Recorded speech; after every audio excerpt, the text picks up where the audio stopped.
सिद्धा versus DK, किसके पक्ष में क्या है, जरा बिग वॉल के माध्यम से जल्दी से हम इसको समझने की कोशिश करते हैं कि किसके फेवर में क्या क्या जाता नजर आ रहा है। समीर, तो मेरी तरफ देखिए डीके शिव कुमार का वॉल है, तो संगठन पर इसकी मजबूत पकड़ है, लेकिन सिद्धारमैया की मजबूती क्या है समीर? बिल्कुल, और सीएम पद का पुराना अनुभव है सिद्धारमैया के पास, ये उनके पक्ष में जाता हुआ नजर आ रहा है। बिल्कुल, और देखिए डीके शिव कुमार के पक्ष में क्या है, राज्य में पार्टी आधार बढ़ाने का श्रेय इनको मिलता है, कांग्रेस का आधार बढ़ाने का श्रेय इनको मिलता है। बिल्कुल, और सिद्धारमैया जब मुख्यमंत्री थे तो उन्होंने कई अच्छी योजनाओं को शुरू किया, उसका श्रेय, उसका क्रेडिट उनके नाम है।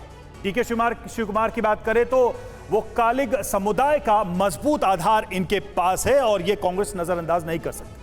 बिल्कुल, और कुरुबा समुदाय में मजबूत आधार है सिद्धारमैया का, इसीलिए कांटे की टक्कर मानी जा रही है अब इन दोनों में।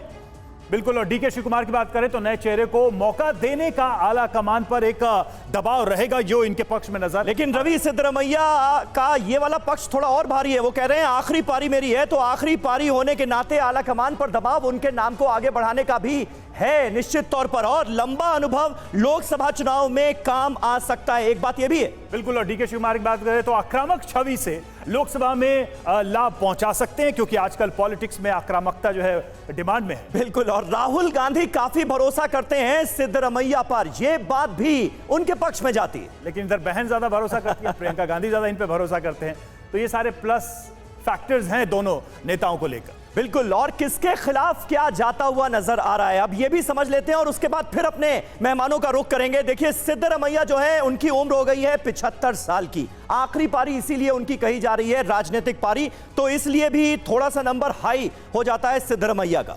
वही डीके शिव कुमार की बात करें तो जांच एजेंसियों का घेरा इनके ऊपर है, तो ये भी एक कह सकते हैं कि माइनस पॉइंट है इनके साथ। तो हमारे साथ तमाम खास मेहमान मौजूद हैं। अक्कू जी, क्या बात जा रही है विरोध में, क्या बात जा रही है पक्ष में, यह भी हमने अपने दर्शकों को दिखा दिया। आपको किसका नंबर आगे नजर आता है, सिद्धारमैया या डीके शिव कुमार? देखिए, नंबर आने का सिलसिला तो कल से ही, सुबह से ही शुरू हो गया था, जब बिल्कुल एक गाड़ी ने रफ्तार पकड़ी और आजकल बुलेट ट्रेन का दौर है, तो बुलेट ट्रेन चल पड़ी वोटों की। तो सिद्धारमैया अपने पोस्चरिंग जिस तरह से दे रहे थे, नेता जल्दी जल्दी रोता नहीं है, नेता अपने आप को रोता हुआ दिखाता है। सिद्धारमैया ने डीके शिव कुमार ने रोते हुए कहा कि अरे था बड़ा भरोसा, और उन्होंने राहुल गांधी की प्रशंसा, प्रियंका की प्रशंसा कर ली। उसी तरीके से सिद्धारमैया उससे भी आगे निकले, उन्होंने कहा राहुल गांधी प्रधानमंत्री पद के दावेदार हैं, यानी कि वहाँ आला कमान के दो बड़े नेताओं प्रियंका और राहुल गांधी के सामने दोनों ने अपनी बढ़िया सी अर्जी लगा दी और अपने अपने तरीके से कर दिया। दरअसल अगर संगठन के स्तर पर देखा जाए तो मुझे लगता है, और नए चेहरे के तौर पर, तो डीके शिव कुमार का ज़्यादा बड़ा नाम होगा, और फिर उसके बाद में सिद्धारमैया। जैसा कि अशोक भाई हमारे कह रहे थे कि कोई भी इस समय अब कोई विद्रोह करने की, धमकी देने की स्थिति में नहीं है, तो जो कहेगा आला कमान वो माना जाएगा। और आज बैठक में वही होगा, एक लाइन का प्रस्ताव होगा कि साहब जो है हम आला कमान पर छोड़ देते हैं, आला कमान तब तक बात कर लेगा, फिर 3-4 दिन लगेंगे और लगने के बाद एक नाम निकल कर आएगा। जबकि ये फैसला मुझे लगता है हो चुका है, ऑलरेडी आला कमान कर चुका है या गांधी परिवार कर चुका है। अब उसका सामने आना कब आएगा ये एक वक्त की बात होगी, और बाकी प्रॉस एंड कॉन्स और जितने भी होते हैं, जितने भी परमुटेशन कॉम्बिनेशन होते हैं, वो सब करे जा चुके हैं। बिल्कुल, और वो तमाम चीजें देखी जा रही है और पर्दे के पीछे बहुत कुछ चल भी रहा होगा। और आज शाम 5:30 बजे विधायक दल की कांग्रेस की बैठक भी होनी। लेकिन एक नजरिया बीजेपी का भी हम ले लेते हैं, क्योंकि मनोज यादव जो बीजेपी के प्रवक्ता है वो अब हमारे साथ जुड़ गए हैं।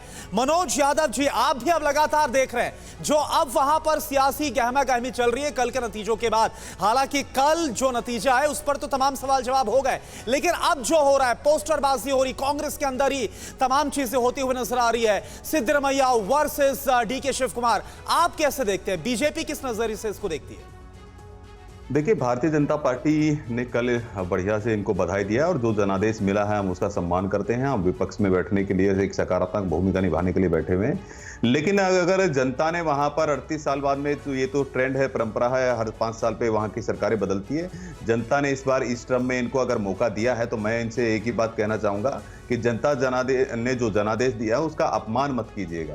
जिस तरह से आज चन्नी और कैप्टन का जिस तरह से हंगामा चल रहा था, जिस तरह से सिद्धू का हंगामा चल रहा था, जिस तरह से इनके डिप्टी सीएम, देखिए 8 करोड़ जनता जो राजस्थान के हमारी। मनोज जी, 3 डिप्टी सीएम भी हो सकते हैं, सोर्सेज के हवाले से खबर है, इस पर आप क्या सोचते हैं?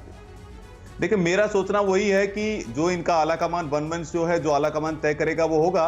लेकिन मेरा एक बात और भी बता देता हूं, जो एटीएम अच्छा बनेगा वही सीएम बनने वाला है। देखिएगा, जो यहाँ नहीं, लेकिन इसको क्या ऐसे नहीं देखते मनोज जी, क्या आप ऐसे नहीं देखते कि कर्नाटक में इतने कद्दावर, इतने सीनियर नेता कांग्रेस पार्टी के पास हैं कि चुनना मुश्किल हो रहा है? जी, निश्चित रूप से इतने कद्दावर नेता हैं कि जिनके पास 300 करोड़ रुपए के घपले घोटाले हैं, मनी लॉन्ड्रिंग केस में शामिल है, तो मैं समझ पा रहा हूं। मनोज जी, अभी आपने एक बड़ी बात कही, आपने एक बड़ी बात कही वन वर्ड में कि जो एटीएम अच्छा बनेगा, क्या बोलना चाह रहे हैं? निश्चित रूप से जो एटीएम अच्छा बनेगा कांग्रेस पार्टी में वही सीएम बनने वाला। आप देखिएगा, जो अच्छा एटीएम वही सीएम।